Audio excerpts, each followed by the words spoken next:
Hiç düşündünüz mü? Bir Yeniçeri nasıl olur da Osmanlı'nın en yüksek makamı olan sadrazamlığa kadar yükselir? Üstelik o kişi sadece bir asker değil, aynı zamanda padişahın en yakın danışmanı, bir şair ve İstanbul'un kaderini değiştiren büyük bir devlet adamıysa. İşte karşınızda tarihin tozlu sayfalarından çıkan bu sıra dışı isim Mahmut Paşa. Sarayda doğup büyüyen diğer vezirlerden değil, bambaşka bir yoldan, devşirme bir çocuk olarak başlayan hayatı onun nasıl imparatorluğun en güçlü koltuğuna taşıdı? Hangi sırlarla, hangi zorluklarla dolu bir yolculuktu bu? Ve neden onun adı bugün hala İstanbul'un tam kalbinde, semtlerin en hareketlisinde hayat buluyor? Hazır olun. Çünkü bu hikaye savaş meydanlarından saray entrikalarına, şiirlerden şehir planlamasına uzanan, hiç duymadığınız sürprizlerle dolu bir serüven. Osmanlı'nın gölgede kalmış ama asla unutulmaması gereken dev ismi Mahmut Paşa'nın gerçek yaşam öyküsüne dalıyoruz. Mahmut Paşa'nın doğum tarihi kesin olmasa da 1420'li yıllarda büyük ihtimalle Arnavut kökenli bir ailede dünyaya geldiği kabul edilir. Osmanlı'nın devşirme sistemiyle küçük yaşta saraya alınması onun kaderini tamamen değiştirdi. Devşirme sistemi, Osmanlı'nın geleceğin devlet adamlarını seçip yetiştirdiği çok özel bir mekanizmaydı. Genç Mahmut, Enderun Mektebi'nde devlet ve askerlik eğitimine başladı. Bu okulda sadece bilgi değil, aynı zamanda disiplin, ahlak ve yöneticilik dersleri veriliyordu. Mahmut Paşa, zekası ve hırsıyla kısa sürede parladı ve diğer öğrencilerden hemen ayrıldı. Eğitimini tamamladıktan sonra Yeniçeri Ocağı'na katıldı.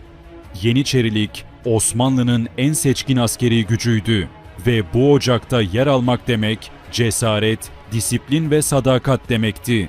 Ancak Mahmut Paşa sıradan bir Yeniçeri değildi.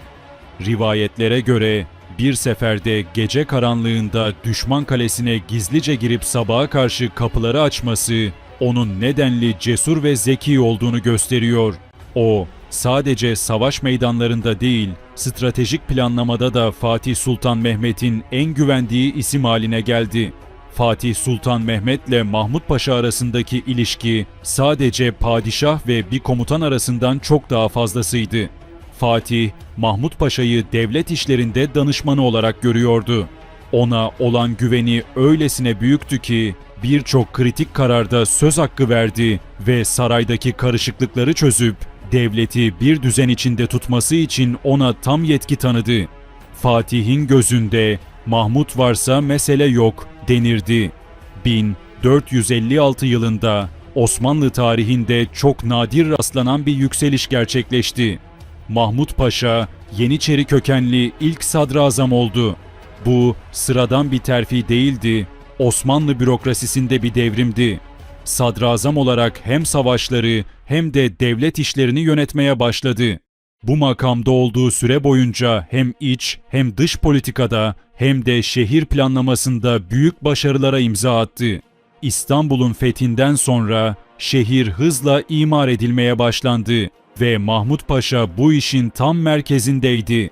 Onun adını taşıyan Mahmut Paşa semti, camii, hamam ve çarşılarıyla İstanbul'un sosyal ve ekonomik hayatına şekil verdi. Mahmut Paşa sadece savaş meydanlarının değil, şehrin sokaklarının da mimarıydı. Buna ek olarak Mahmut Paşa'nın bir diğer önemli yönü de edebiyattı. Adni mahlasıyla divan şiirleri yazdı. Aşkı, sadakati, devlet meselelerini dizelere döken Mahmut Paşa sadece kılıcı değil, kalemiyle de Osmanlı kültürüne katkıda bulundu. Şiirlerinde genellikle insan sevgisi ve devlet aşkı ön plandadır. Bu çok yönlü kişilik onu Osmanlı tarihinin ilginç figürlerinden biri yaptı. Ancak saray hayatı kolay değildi. Mahmut Paşa'nın yükselişi bazı çevrelerde rahatsızlık yarattı. Özellikle eşinin devlet işlerine müdahale ettiği yönündeki dedikodular nedeniyle bir süre görevinden uzaklaştırıldı. Saraydaki entrikalar ve güç mücadeleleri onun kariyerinde iniş çıkışlara sebep oldu. Ama Fatih Sultan Mehmet Ona olan güvenini hiç kaybetmedi ve kısa süre içinde Mahmut Paşa'yı tekrar görevine getirdi. Yıl 1473, Osmanlı Devleti Akkoyunlu hükümdarı Uzun Hasan'a karşı sefere hazırlanıyor. Mahmut Paşa bir kez daha ordunun başında. Ancak Sultan sefere çıkar çıkmaz sarayda yankılanan bir söylenti tüm dengeleri alt üst eder. Bazı kaynaklara göre Sultan sefere çıkınca Mahmut Paşa'nın eşlerinden biriyle Fatih'in gözdesi olan Şehzade Mustafa arasında uygunsuz bir ilişki yaşanır.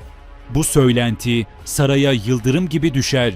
Rivayete göre Mahmut Paşa'nın bu dedikoduyu duyar duymaz eşinden boşandığı ve onurunu, sadakatini zedeleyen Şehzade Mustafa'yı gizlice zehirlettiği rivayet edilir. Fatih Sultan Mehmet, oğlunun ani ve esrarengiz ölümünün ardındaki gerçeği öğrendiğinde gözlerini en güvendiği sadrazamına çevirir.